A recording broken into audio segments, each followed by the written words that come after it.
Yus Canal Multimedia presenta. Ya comienza Miércoles Procesales, conducido por Rodolfo Lucio Estrada y Fabián Mondragón Pedrero. Un programa del Seminario y Colegio de Profesores de Derecho Procesal de la Facultad de Derecho de la UNAM. ¡Comenzamos! Muy buenas tardes, amigas y amigos. Es un gusto, como cada miércoles en punto de la 1 de la tarde, darles la bienvenida a este que es su programa Miércoles Procesales, un espacio de reflexión, de análisis respecto de las problemáticas de este fenómeno tan interesante que es la jurisdicción, la decisión judicial y el proceso, desde luego. Como lo hemos platicado en los dos programas anteriores, estamos hoy día terminando con un bloque que va sobre inteligencia artificial y ciberderecho. En la primera emisión hablamos acerca de los conceptos generales, una mirada más o menos genérica de lo que es este fenómeno, específicamente los medios electrónicos de comunicación. En la segunda emisión hablamos sobre la ley contra de la extorsión, que es una de las manifestaciones precisamente de este ambiente digital. Y hoy vamos a hablar acerca de ciberderecho y esquemas de responsabilidad. Es decir, el uso de las herramientas tecnológicas de comunicación podría eventualmente derivar en responsabilidad, generarla, ¿en qué sentido? ¿Cuál sería el alcance? Estas y otras preguntas seguramente que surgirán a lo largo de esta transmisión son lo que nos ocupará en esta tarde. Quiero iniciar también, por supuesto, y como debe ser, con un agradecimiento a nuestras autoridades, y me refiero específicamente a nuestra señora directora, la doctora Sonia Venegas Álvarez. También a nuestra secretaria general, a la doctora Sara Miss Palmaleón, y por qué no, a la doctora Irene Trejo, quien comanda el equipo de Yus Canal Multimedia. Un saludo y un agradecimiento, porque cada una de estas mujeres ha hecho grandes cosas para la divulgación del conocimiento jurídico en nuestra facultad. Recuérdenlo, estos programas son para ustedes, alumnas y alumnos, y por qué no para el público en general. Quiero dar la bienvenida y agradecimiento a los tres invitados que me hicieron o nos hicieron a todos nosotros el favor de acudir, de dejar un pequeño espacio en sus agendas. Y tengo aquí a mi izquierda a Javier Ramírez de Alba. Amigo, gracias por estar acá, bienvenido. Buenas tardes. Querido Marco, muchísimas gracias. Otra vez cerramos este bloque, como dijiste, la tercera vez que consecutiva contigo, y siempre un gusto estar contigo, estar con todos ustedes. Gracias, amigo mío. Allá, más a la izquierda también, al maestro, es profesor de nuestra facultad del posgrado, Armando Juárez Briesca. Amigo, Armando, ¿cómo estás? Bien, muy bien. Muchísimas gracias por invitarnos al programa. Gracias por compartir la mesa con distinguidos académicos, docentes y abogados. Y pues nos toca cerrar este tema con un aspecto que está muy de boga, que es el impacto del ciberderecho en las cuestiones cotidianas. Así es, amigo mío. Y bueno, también allá, doctor Hugo Carrasco, no necesita presentación, un querido profesor de nuestra facultad del posgrado y un referente en materia de derecho de daños. Doctor, ¿cómo está? Buenas tardes. Muy bien, muchas gracias, Marco. Gracias por la invitación. Es un honor estar aquí. Javier, Armando, Marco, gracias. Excelente. Bueno, pues sin más, amigos, ¿qué les parece si empezamos a pensar de manera genérica en este fenómeno, en esta problemática, el ciberderecho y esquemas posibles de responsabilidad? En los programas anteriores hemos estado platicando o reflexionando sobre qué cosa es esto del ciberderecho, y en términos generales serían todas las consecuencias de derecho, consecuencias jurídicas que se generan por el uso de los medios electrónicos de comunicación, básicamente, y en cada uno de estos, redes sociales, correos electrónicos, video, fotografía, todo lo que nos imaginemos que tiene un nido electrónico, finalmente puede acarrear consecuencias, pero algunas de estas consecuencias son responsabilidad. ¿Esto es posible? ¿No es posible? ¿Cómo por qué? Doctor, por ejemplo, decíamos en el primer programa que de lo que se trata aquí es de manejo de datos, manejo de información, y podría ser la piedra de toque para empezar a pensar en que la responsabilidad puede hilvanarse con esto, con la información.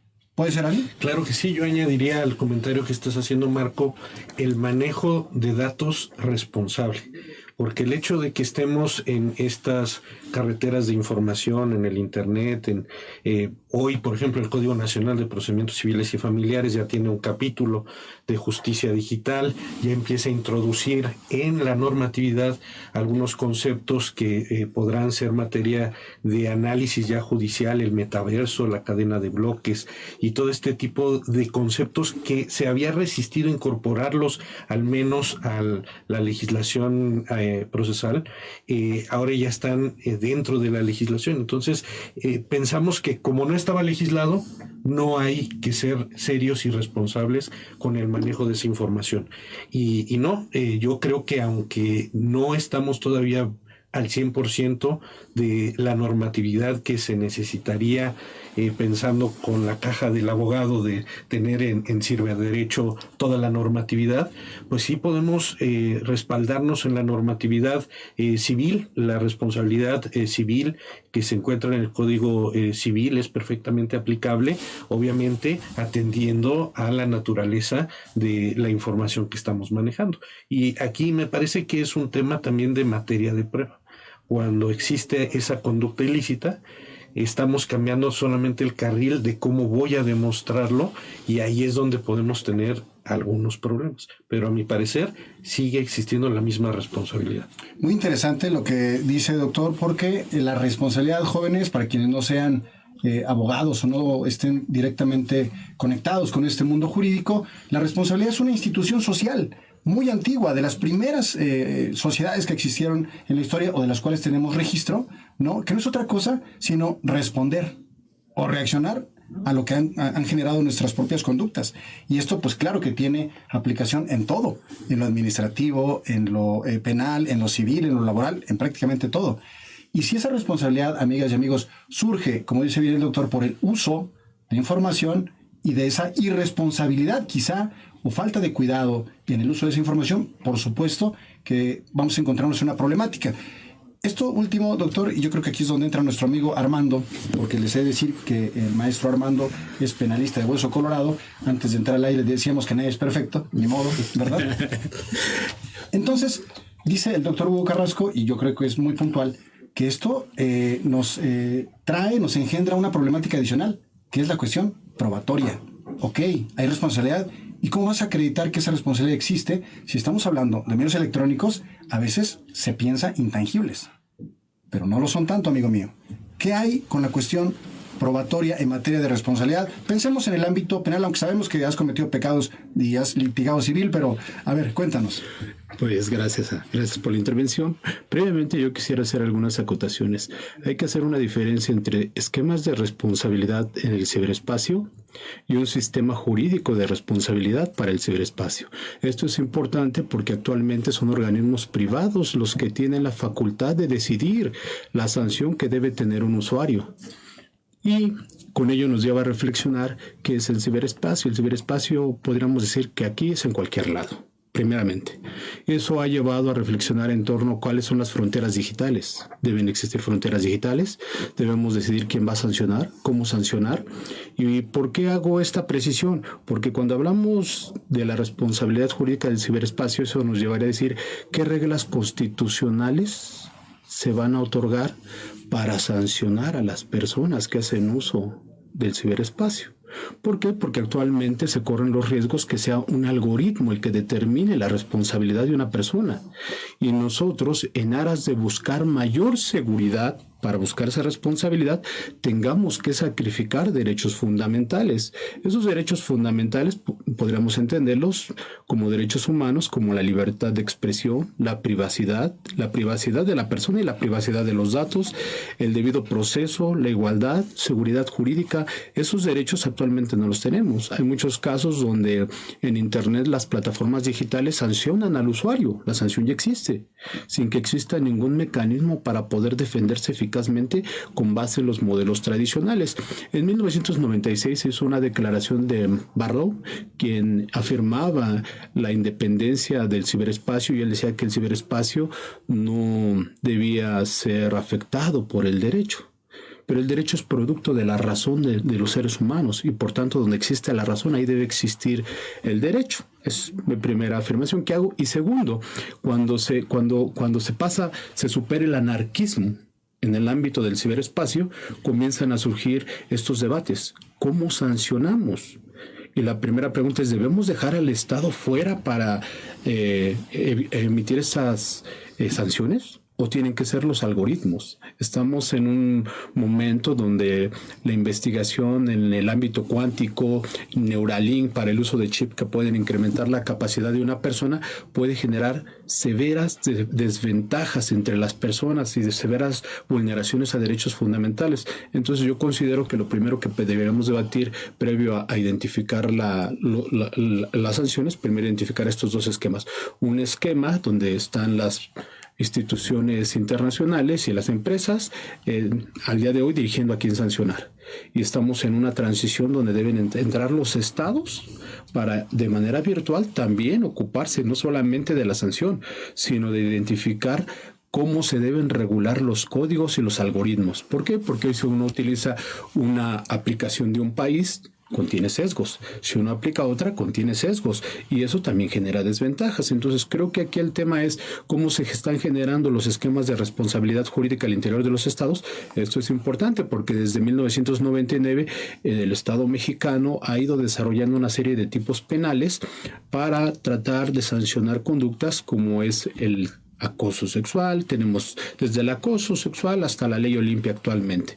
Entonces son instrumentos que permiten sancionar ciertas conductas, pero al día de hoy es insuficiente porque también podríamos hablar de ciberseguridad, cibercrimen, cibercriminalidad y nos lleva a ámbitos distintos que son materia del ámbito penal, pero que llegan a cambiar la reconfiguración de las facultades y atribuciones que tiene el Estado. Sería mi primera intervención. Gracias, amigo mío. Bueno, como ven, entonces, antes de pensar en cómo probar una responsabilidad, tendríamos que empezar a dibujar un esquema de quiénes serían las personas encargadas de atribuir la responsabilidad.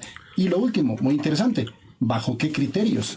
Es decir, normalmente estos son criterios técnicos. Amigo mío, hace 2 programas, si no recuerdo mal, hablamos acerca de la dificultad que se tiene en este ámbito de conocimiento jurídico, porque todo lo tenemos que reducir a lo técnico. Nada menos estuvo aquí el ingeniero Benjamín Juárez explicándonos algunas complejidades de la generación, el flujo, destino, malversación de la información. Y tomo lo que dice Armando cuando menciona que el ciberespacio pareciera que es una tierra de nadie, porque no solamente participamos en él, sino que hay operadores particulares que son proveedores de servicios y que pueden eventualmente controlar la información. Esto que se llama break and dump, ¿no? Que tú cometes una infracción y te quitan la información. No te preguntan. Y bueno, ¿y bajo qué criterios?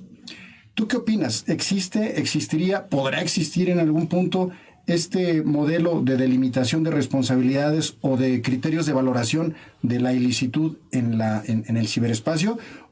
En términos de que varios países, como decía al final Armando, pueden o no tener los mismos criterios que en México o en Latinoamérica en general, ¿o no? ¿Qué alcanzas tú a ver? Bueno, lo primero hay que establecer que existen diferentes formas de regular la conducta.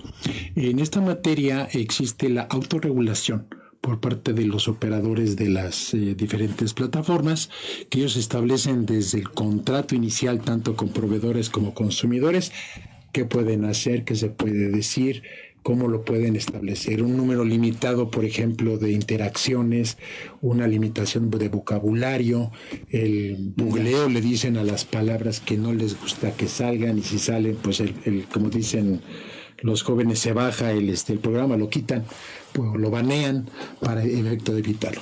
Por otra parte, tenemos ya la regulación por parte del Estado.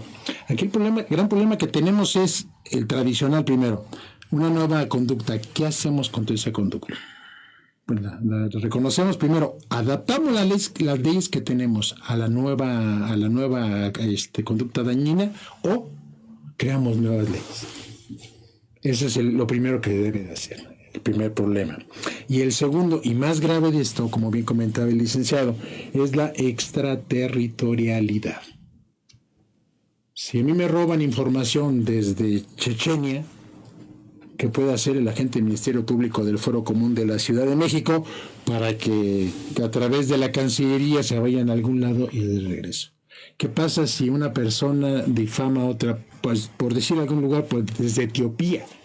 que se puede hacer. Se puede hacer fácilmente. El problema que tenemos con las redes es que hay dos grandes problemas. El primero, que puede ser internacional. En cualquier punto del universo, del mundo, se pueden cometer alguna conducta que se pueda ser reprobable y que pueda ser meritoria de una búsqueda de una reparación, o que intentemos quitarla de la red para evitar que se crea alguna lesión sobre alguna persona, ya sea en su honra, reputación, en patrimonial, de cualquier forma.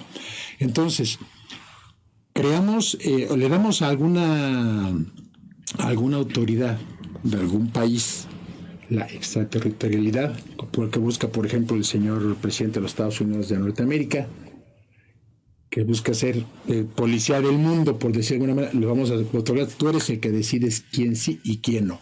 O creamos nuevas autoridades que tengan la capacidad de rebasar la soberanía de cada uno de los países para poderlo hacer.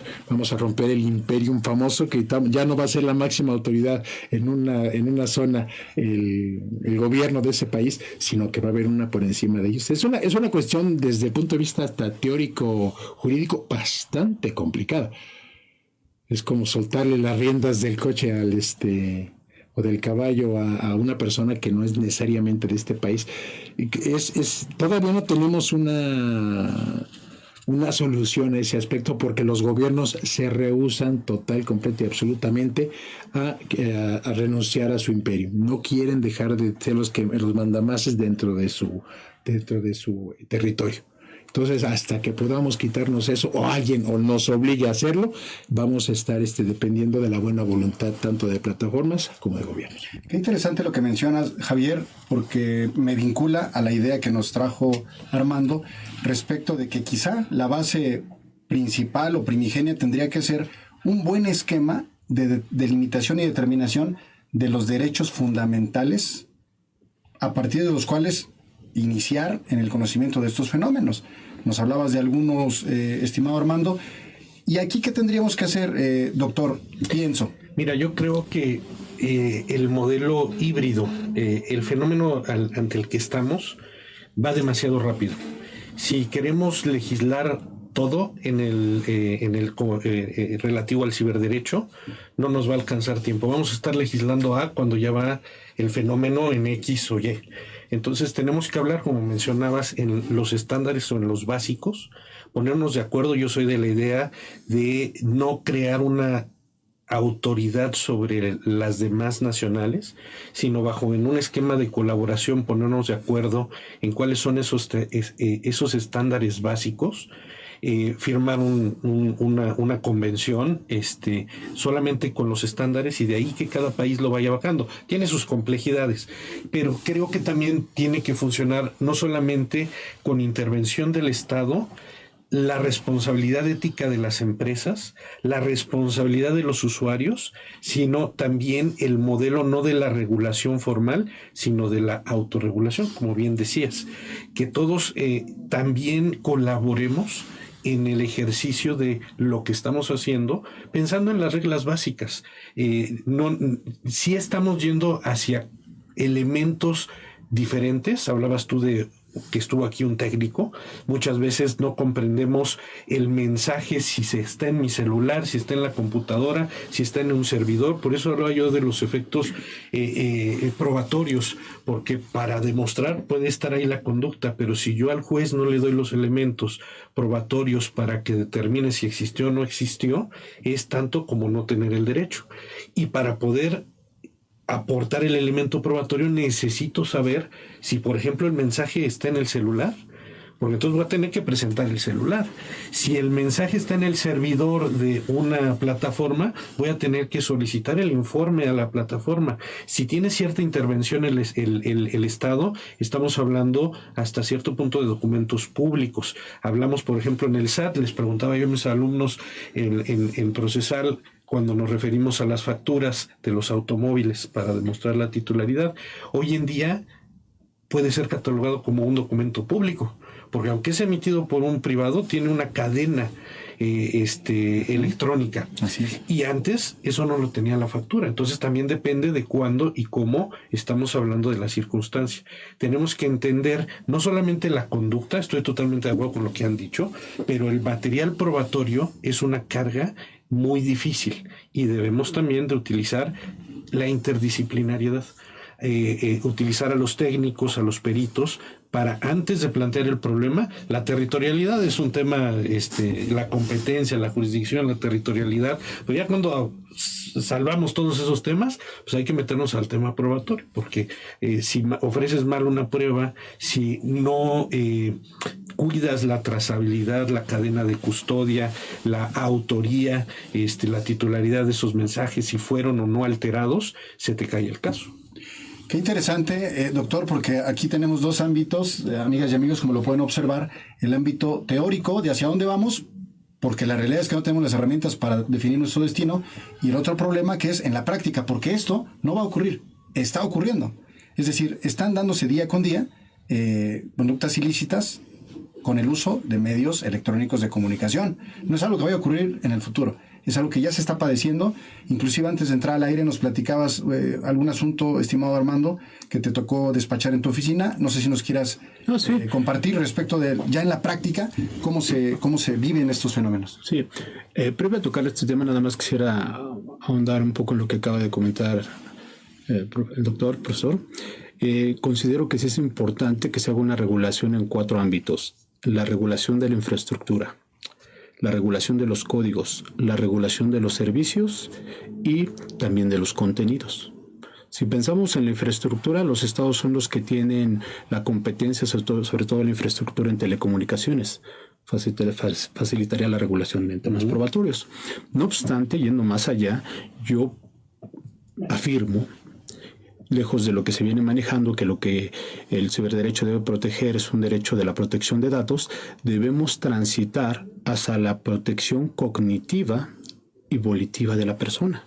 ¿Por qué? Porque si lo vemos desde esta nueva perspectiva, vamos a generar un paradigma renovado en el cual permita proteger al individuo, no a los datos, que es donde tenemos el problema. Teníamos un problema en cómo lo estamos enfocando.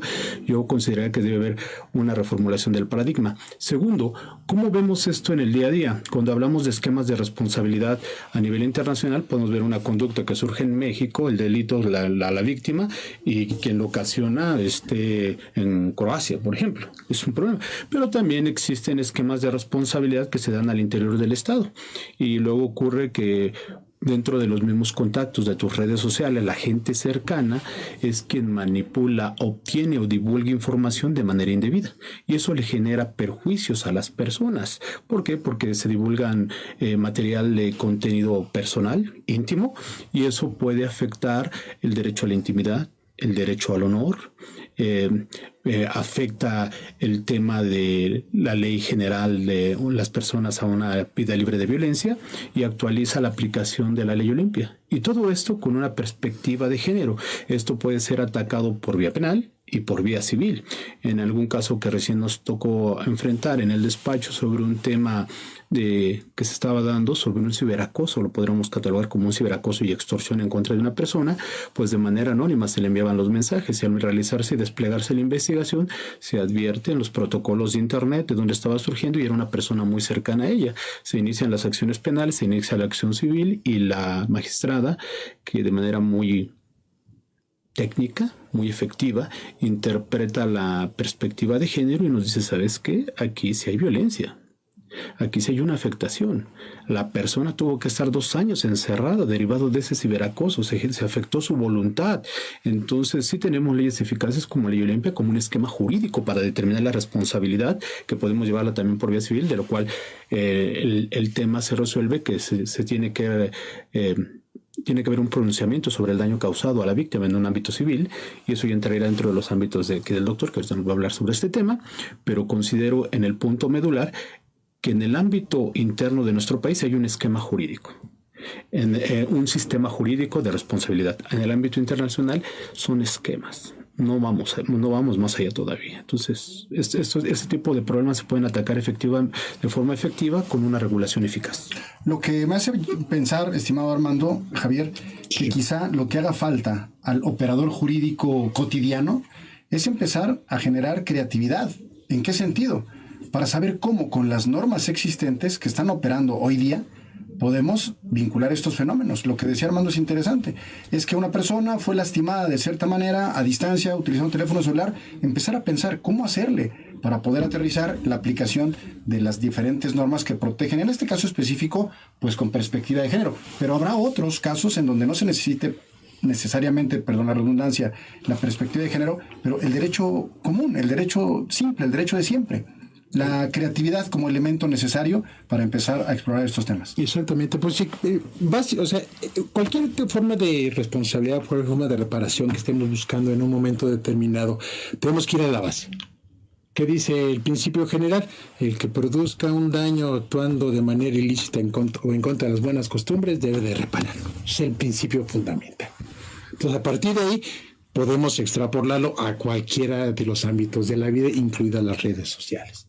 En este caso, sabes que tienes que devolver al estado en que se encontraban antes de tu acto ilícito el derecho de esta persona, la propiedad, la honra, la reputación, lo que haya sido vulnerado o dañado con ese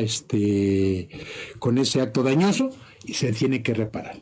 Además de eso, que tiene que ver, pues, de reparación de daños y de perjuicios. El daño emergente, el lucro cesante, la reparación del daño moral. Todo lo podemos decir. El problema que tenemos en esta materia de las redes sociales es que, un ejemplo muy burdo, una persona le llama enfrente a la otra, la insulta, denosta. Nada más están ellos dos. Hace lo mismo, pero enfrente de sus compañeros de la escuela. Son 40, 50. Es más grave. Por supuesto, porque hay gente que está dando cuenta y está deteriorando la imagen que tiene esta persona para con los demás. Imagínate en redes sociales, que un comentario, uno puede llegar a millones de personas en un milisegundo. Para ser muy actuales, ¿qué pasó el día me parece que fue ayer, que jugó un partido de la Champions League y que un argentino insultó a un brasileño y se tapó la boca, por cierto, para que no se viera? Y el señor se ofendió y ya no quería seguir jugando, tuvo que suspender el partido. Eso, los dos, sobre todo el ofendido, es muy famoso. Entonces, ¿qué daño le está causando? ¿Cómo se puede reparar ese daño?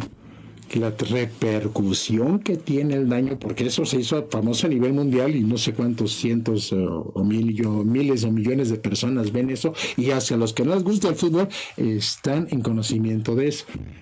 Saben cómo decirle para molestarlo. O sea, es una cuestión bien compleja, pero reitero, regresando, están las bases, y a partir de esas bases no tenemos que inventar nada nuevo, nada más tenemos que adaptarlo al nuevo fenómeno. Sobre todo, lo más grave de todo esto es la repercusión, que puede ser mucho más amplia, y la temporalidad. Si una persona ofende a otra directamente, pues fue la palabra. Si saca un desplegado en un periódico, pues a la gente que leyó el periódico. Pero si saca lo mismo, una difamación, un insulto o algo racial a través de un medio de internet, y a lo mejor es un influencer muy famoso que tiene 7, 8, 9, 10 millones de seguidores, se empieza a replicar, y entonces eso también, esa repercusión tiene que ser considerada para efectos de reparación y para efectos de regulación. Es complejo, pero las bases están sentadas, nada más cuestión de extrapolarlo y llegar hasta donde hay que llegar. Muy interesante, me hiciste recordar un caso también mediático de una pareja, un hombre y una mujer, que estuvo en un espectáculo público y fue captado. Pero el hombre me parece que estaba no era su esposa, negativamente, porque no era su esposa, era una compañera distinta a su esposa, y eso le trajo muchos problemas. Y allí surgieron varias preguntas sobre quién es el responsable de este tipo de consecuencias, ¿no? En qué medida es responsable y cómo se aterrizan esas sanciones si eventualmente se producen. Derecho de daños, doctor Hugo. A ver, ya aquí nuestros compañeros panelistas o compañeros en la mesa ya más o menos nos están llevando a donde yo la verdad quería llegar, y es el daño, la afectación generada. Ya sabemos que hay esquemas todavía no muy bien dibujados de atribución de responsabilidad, pero también ya dijimos que esto ya está ocurriendo, y también hemos dicho que se están utilizando las herramientas existentes para juzgar este tipo de conductas. Pero ¿qué es lo que tenemos que hacer, por ejemplo, en fenómenos como este que nos retrata Javier, en donde una persona daña a otra, pero se potencializa o se potencia, no sé cuál sea el término adecuado, por virtud de la curiosidad, de la jocosidad, de la misma capacidad electrónica de divulgarse rápidamente una información? ¿Cuál sería el esquema que tendríamos que empezar a entender como posible para solucionar estas problemáticas? Bueno, coincido con Javier en el sentido de que tener los básicos de la responsabilidad civil, tanto desde el punto de vista objetiva como subjetiva, ahí están.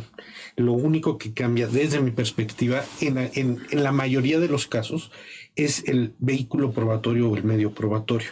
Y como mencionas, Marco, la velocidad. Javier mencionaba que si el daño, por ejemplo, ¿qué sucede cuando el daño se genera en virtud de una publicación? Se establece la responsabilidad y ¿qué es lo que va a venir una sentencia a decir? Bueno, tienes que en los mismos medios, con la misma capacidad de llegada, desmentir, disculparte o resarcir lo que tengas que resarcir en la misma dimensión. Si aquí estamos hablando de que es un medio electrónico que llegó como en la Champions, bueno, pues tendría que acreditarse que el medio que estoy utilizando para revertir ese daño o de hacer la fe de ratas o solicitar una disculpa o enmendar lo que yo haya dicho, tiene que ser con la misma capacidad, porque no se valdría que me disculpara pues en un periódico local cuando esto llegó a todos los medios. El dimensionamiento del daño aquí creo que también es un tema de material probatorio, porque si ya de por sí, cuando hablamos del daño moral, ya tiene su complejidad, hasta dónde se me genera el daño en mis afectos, en mi honra, en mi fama, eso cómo se mide. Y ahora tú incorporas otro elemento que también es muy difícil de medir, hasta dónde llega esa publicidad de ese daño. No estamos ahorita hablando del manejo de información, pero la ilicitud en medios electrónicos puede darse en muchas vertientes, propiedad intelectual, muchas cosas, pero hablando específicamente cuando me voy de bruces y digo lo que no debo decir, me parece que también medir y decir la dimensión del daño y luego no solamente respecto del resarcimiento en el medio, sino el tema económico. ¿Cómo lo vamos a tasar?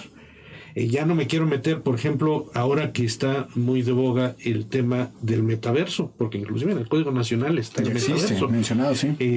Hablabas, Armando, de estos esquemas de estructuras, de si está el Estado, no está el Estado, las propias plataformas, y ahí se está creando un mundo. Se está creando un mundo en donde ya hay interacciones que hoy, si hay una ilicitud en ese mundo, una violación la puedo traer y juzgarla en tribunales, es mi perspectiva. Pero vamos a llegar, y lo dejo solamente como pregunta, a que en el mismo metaverso, porque las plataformas ya están juzgando, o sea, de alguna u otra manera en el ámbito privado, pero ya están juzgando. Y en algunos países ya se están transfiriendo, en algunos casos que no son complejos, que son modelo, la decisión a la inteligencia artificial ya avanzada. ¿Habrá jueces en el metaverso? ¿Podremos someternos al metaverso en un mundo con una legislación ad hoc para el metaverso? ¿O vamos a tener que siempre traer lo que hay en el metaverso al mundo de la realidad y acá juzgarlo? Es simplemente una pregunta, una inquietud. Si en algún momento la pandemia nos dejó el ir hacia el Zoom y demás cosas para poder transmitir, romper esas barreras. Y yo decía, bueno, ahora con el metaverso quiero ser de los primeros profesores en dar clase en el metaverso. Y me empezaron a decir, bueno, es que no es nada más abrir la plataforma de Zoom, porque vas a tener que decidir si tu profesor va a vestir con ropa de marca o no va a vestir ropa de marca. Si vas a tener las herramientas dentro del metaverso disponibles en tu aula, tu escuela, vas a registrar la marca. Hay muchas cosas que vienen a reflejar al mundo de la realidad, pero hay otras que vamos a tener ahí. Si se da el acoso de un avatar a otro avatar, ¿cómo lo vamos a manejar? desde mi perspectiva lo podemos traer todavía, pero va a llegar un momento el desprendimiento de esa realidad virtual, que a lo mejor no es me la traigo a la realidad en juicio acá, demuestro acá, sino vamos a tener allá jueces con su avatar. Qué interesante, porque además, doctor, sin duda esto va a tener que ver con qué tantos elementos humanos estén allí incorporados en el metaverso. Me llama mucho la atención cuando dice usted, es que cada usuario va a determinar cómo vestir allí. Pues ya está dibujando una identidad elegida por la persona que participa, que podría ser afectada. Y ya se están vendiendo parcelas, ya se está vendiendo ropa para el avatar, o sea, ya hay una realidad alterna a esta. Es bastante complejo. ¿Ibas a decir algo, señor Armando? Sí, claro, y ese problema nos lleva a un planteamiento que formula adecuadamente el profesor Mijael Champo cuando hablamos de las sociedades del riesgo. La tecnología trae nuevas oportunidades, pero trae nuevos riesgos. Pasamos de ese proceso de la anarquía a regular adecuadamente ese ciberespacio, pero considero que ello también nos puede llevar a generar normas sin constitución. Entramos al metaverso. Vamos a buscar sanciones. ¿Cuál es el fundamento? Entonces eso puede llevar a los esquemas tradicionales. ¿Cómo establecer una constitución para el ciberespacio? ¿Y quién va a legislar en el metaverso? ¿Y quién va a legislar? Puros bots, para que no haya. Y aquí viene el problema. Vamos a tener que reformular el concepto de soberanía. ¿Se va a reformular el concepto de las fronteras? ¿Se debe reformular y ir más allá para el tema de la dignidad virtual? Entonces yo por eso pienso que esto se debe reformular desde la persona, de su capacidad cognitiva y volitiva, porque a esto viene un riesgo mayor. La computación cuántica te da todas las ventajas para entrar sin ningún límite con una computadora cuántica a una tradicional. No tienes modelo de protección. ¿Dónde queda la protección de tus datos? ¿Proteges a los datos o a la persona? Oye, vámonos al tema que viene desarrollando el Neuralink. ¿Tenemos ciberderechos? Los neuroderechos, claro. ¿Hay neuroderechos? Y entonces ya tenemos un triple problema: la Constitución, la persona, neuroderechos y las capacidades que tiene una computadora cuántica. Y le tenemos que entrar al problema. Ya hay alguna legislación para Guardia Nacional, para el Ejército, para la CEMAR, en ciertos delitos, para la cibercriminalidad. Hay algunos tratados internacionales, Budapest. O sea, tenemos algunos instrumentos. Pero considero que vamos a entrar en los siguientes años a una crisis del sistema internacional de derecho en todos los ámbitos, público, privado. Se tiene que reconfigurar. Por eso yo advierto la posición que está tomando Estados Unidos para retractarse y volver a retomar aquellas facultades, volver a ser fuerte a su Estado para tratar de entrar a este debate fuerte. Nosotros en México también lo tenemos que hacer. Hay algunas críticas que se pueden realizar y se pueden formular, pero también hay ejercicios que están fuera de todo cauce democrático. Por ejemplo, los tipos penales donde se quieren regular las redes sociales, limitando el derecho a la libertad de expresión y a la libre libertad de manifestar tus ideas, como ocurrió recientemente en Puebla. No deseamos que en aras de solicitar una mayor seguridad tengamos que sacrificar derechos o tener que instaurar un modelo del derecho penal del enemigo para pretender, y aquí un derecho penal represor. Como diría Zaffaroni, yo soy un enemigo del derecho penal del enemigo. Yo estoy a favor de las garantías, pero tenemos que tratar este problema de una manera distinta. Esa es mi posición. Hay una cosa muy interesante al respecto, por ejemplo, retomando lo que comentabas de lo que hace Estados Unidos al momento de cerrarse un poquito en su legislación. El ejemplo, lo que hizo con TikTok. ¿Sabes qué? Tú no eres norteamericano, tú eres chino. Entonces tienes tanto tiempo para vender a un norteamericano tu marca aquí para funcionar en Estados Unidos, y no vas a poder funcionar. Así de democrático, así de garantista internacional, así. Y lo tuvo que vender para poder seguir funcionando, protegiendo sus propios intereses.